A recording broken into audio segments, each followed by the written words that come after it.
सूत्रों के हवाले से बड़ी जानकारी सामने आ रही है कि अशोक गहलोत को राजस्थान से बाहर करने के लिए जल्द ही बड़ी जिम्मेदारी दी जा सकती है। कांग्रेस में उन्हें राष्ट्रीय उपाध्यक्ष या चुनाव से जुड़े मसलों का महासचिव बनाने की तैयारी है।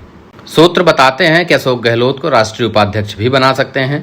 राहुल गांधी और जितेंद्र प्रसाद पहले पार्टी के राष्ट्रीय उपाध्यक्ष रह चुके हैं। अशोक गहलोत के वरिष्ठता को देखते हुए संगठन में एक यही पद है जो उन्हें दिया जा सकता है, क्योंकि अशोक गहलोत पहले महासचिव रह चुके हैं। पार्टी इस बात को लेकर भी मंथन कर रही है कि अशोक गहलोत को चुनावी संबंधी मामलों का प्रभारी महासचिव बनाया जाए। इसके लिए वर्किंग कमेटी में एक प्रस्ताव पारित किया जा सकता है। एक नई पोस्ट क्रिएट की जा सकती है।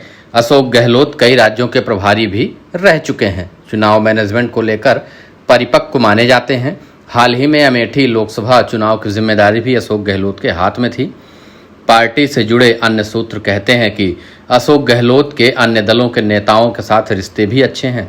ममता बनर्जी, शरद पवार, अखिलेश यादव से उनकी ट्यूनिंग बेहतर है। ऐसे में इंडिया गठबंधन को मजबूत बनाने के लिए हाईकमान उन्हें इंडिया गठबंधन का संयोजक बना सकता है। लेकिन अशोक गहलोत को यह पद देने से पहले अन्य दलों की सहमति भी लेनी होगी।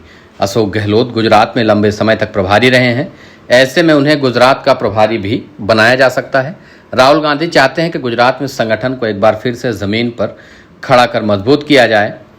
5 राज्यों में विधानसभा चुनाव होने हैं। ऐसे में अशोक गहलोत को चुनावी राज्यों में भी जिम्मेदारी मिल सकती है। अशोक गहलोत की चुनावी मैनेजमेंट या स्क्रीनिंग कमेटियों में अहम भूमिका भी हो सकती है।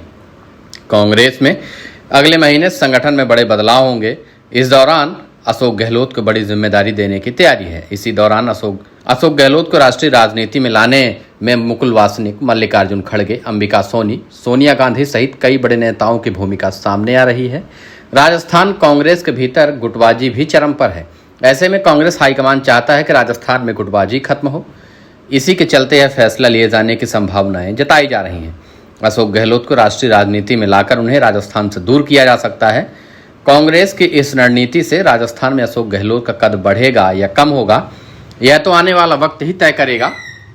लेकिन राजस्थान कांग्रेस में जिस तरीके से चुनाव हारने के बाद से अशोक गहलोत को सचिन पायलट कैंप के नेता या फिर अशोक गहलोत कैंप के नेता ही लगातार घेर रहे हैं, लगातार उनके खिलाफ बयानबाजी कर रहे हैं कि अशोक गहलोत और उनके गुट के कुछ लोगों की वजह से विधानसभा का चुनाव हार गए। वह लड़ाई अभी तक लगातार जारी है।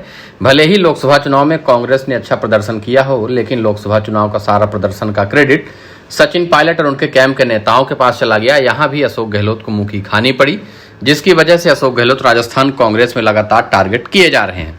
उसी से बचने के लिए और राजस्थान कांग्रेस में आने वाले चुनावों की तैयारी के लिए अभी से हाईकमान लगा हुआ है। विधानसभा और लोकसभा चुनाव में मिली हार के बाद राजस्थान कांग्रेस अब नहीं चाहता कि पंचायत चुनाव में भी इसी तरह की स्थिति बने। इसी वजह से अशोक गहलोत को राजस्थान की राजनीति से बाहर लाकर केंद्र की राजनीति में शिफ्ट किया जाए, जिससे राजस्थान कांग्रेस में चल रही लड़ाई को खत्म किया जा सके। फिलहाल अभी कुछ दिन और इंतजार करना पड़ेगा कि अशोक गहलोत की अगली भूमिका क्या होगी।